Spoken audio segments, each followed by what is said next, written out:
तो क्या को यार बोलो मोटिया घर से निकलते नहीं पहले रोज भेंट मुलाकात साथ ही जाते हैं शोरूम किनारे घूमे फिरे कोई नहीं फिर नहीं देखो जी काहे नहीं जाए एकदम घर में तो लगे तो घर घुसना होगा अच्छा पता कोला जी घर में तो दीवार लोग तो बैठते नहीं खे क्या है दीवार से खाली कुर्सियों से नहीं खिल गई अच्छा देखो जब घर में चल कहाँ बा अब हो जाइए ना गली क्या है चलो जी हाय रे दिन मेहरारू के नौकरी हुई मास्टराइन में यह कहल बा जब से हुई है शादी आंसू बहा रहा हूँ आफत गले पड़ी है खाना बना रहा हूँ बाहर आंगनबाड़ी के नौकरी आए 3,000 4,000 5,000 के नौकरी हम सलाह जब बनावता नहीं खाए तोरा के जो अरे मान चलो चल पूछ क्या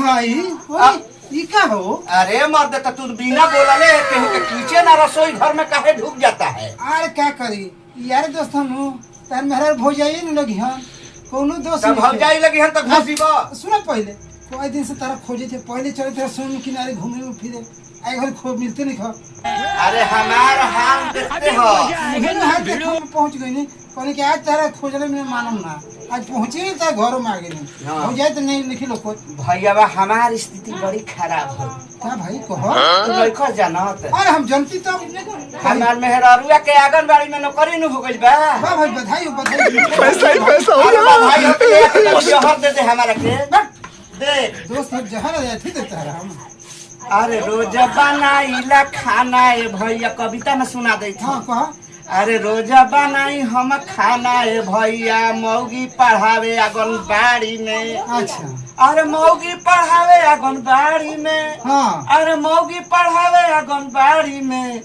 रोज बनाई हम खाना ए भैया मौगी पढ़ावे आंगनबाड़ी में ठीक है भाई और भाई सुन लो एक बात बोलो पैसा होता मेहरारू पढ़ाओ तारी खाना तो कम से कम बनाई बनू अरे मर्द तक खाना बना के ना जाइत और सुन लो हमार दुख का अरे जहिया से भइल उ मास्टराइन रोज करावे हमरा बर्तन पसाइन बर्तन बनवाली तो उहे नु माने तो मलीला तो रोज साइने नु करी जा अच्छा अच्छा भाई ठीक भाई तो जहिया से भइल उ मास्टराइन रोज करावे हमरा बर्तन पसाइन अच्छा भाई अरे पीना लगावे ले साड़ी में अरे पीना लगावे ले साड़ी में आ रोज बनाई हम खाना ए भैया मौगी पढ़ावे आंगनबाड़ी में हाँ भाई अरे रोज बनाई हम खाना ए भैया समझ गया मौगी पढ़ावे आंगनबाड़ी में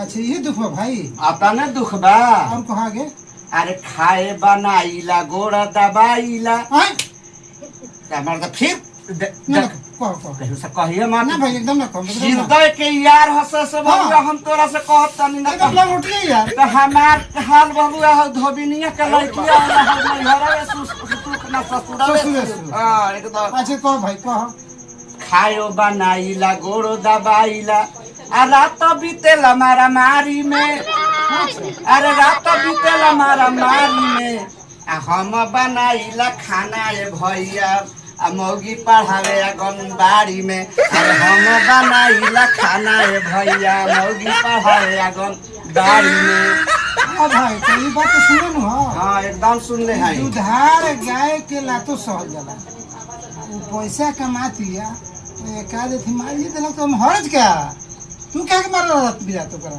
हम कहाँ मारीला हमारा कहाँ अच्छा। रुपया कमाती है ठीक है। मार देब हम समझ गया अच्छा चलो तो ठीक बा ये कहल बा दुधार के लात सहल जाला अब आप बोला समाचार बोलो और समाचार तो सब ठीक है बा हाँ। तोहरे से भेंट करी है कि कोई दिन से भेंट ना भइल अच्छा अब चलो नौकरी हो गई ना हाँ नौकरी तो हो गई बोला। सब तक दुख जान ला हाँ बोला लेकिन अगल बगल से कोई जाए तो तहार लोग के हंसी खुशी जीवन चलता हाँ भाई हमने के माने हम भौजाई के हंसी सुने थे तो तहार हंसी सुन रहा है हमने के जीवन में बड़ा प्रेम बा हाँ। का है कि अभी मारा मारी वाला बात सुनैनी है नु रात में हाँ कब मारा मारी होला नु हाँ। रोज तो बोलबे करिला के मारा मारी होला अच्छा हाँ तो उ चपलावा चला के मारे लेनु हाँ।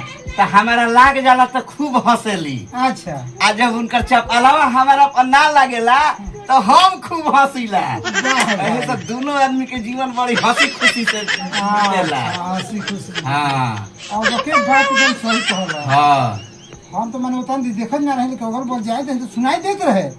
हाँ तो हमनी के जीवन हंसी खुशी में एकदम हाँ तो बीतला। भाई ऐसे हंसी खुशी में बीते के चाहिए। आ देखो तहरो के एगो बात बता दे हाँ है। कहा। मेहरारू हाँ आज तक कौनो पत्नी अपन पति के खुश ना देख सकस। हाँ अच्छा ठीक नु? हाँ आ चाहे उल्टा कहला कि कौनो पति अपन पत्नी के उदास ना देख सकस। ई आ बात कहियो अपन पत्नी अपना पति के खुश ना देख सकस। हाँ। ई और एगो हंसी खुशी के ये तो चैन बात के सही जीवन कहला बा। भाई। लेकिन हम्म। सब तो सही कह दिला। हाँ हाँ बोला। लेकिन तो हाथ एकदम निरहुआ वाला हो हाल हो गइल बा। ये घरे में खाला निहाला नहीं वाह। केहू से तनिको लजाला। एमे लजाए के केहू से भेंट होई। दिन भर खाने बनावे के हमार भांसारे वाला कामे हो। आ हम दोस्त रहे हमारे से तो भेंट हो गइल भाई हमारे तो कह दिला। देखो कहीं कही हम मत। अच्छा मान ल कि तू तो थोड़ बहुत करबे करला। हाँ तो करे खातिर तो के नहीं के हाँ करे। दुनिया करता। हाँ हमने के भाई। नहीं खींचे कोनो करत ना अपन दुनिया करता। अभी आ मजा सब आएगा के ना, अपन भिड़ो। मेहरारू से डेराला।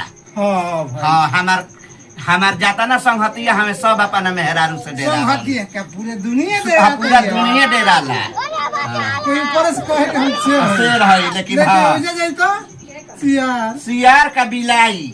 हाँ, ठीक बा चलो जा लेकिन कहूँ कहियो मत। देखो मेहरारू के आवे के टाइम हो गइल बा। स्कूल का छुट्टी भइल होई। अच्छा तो यह तो क्या भौजाई नहीं लग आ रही जाए थे अलुआ के भूंजी आ दूगो मोट मोट टाइट फराठा बना कहे कि बड़ा मोट मोट दांत है एकदम। हाँ पगुरी करे में ओकर आराम है। ठीक है भाई ना? लेकिन भाई कुछ बोले नहीं तो अरे अभी तो देखते है कि मर्द साहब असा ही बा जान ना तो हमारा फिर आज रात मारा मारिए में ठीक है कटी। भाई टाटा। ठीक बा जा जा जा।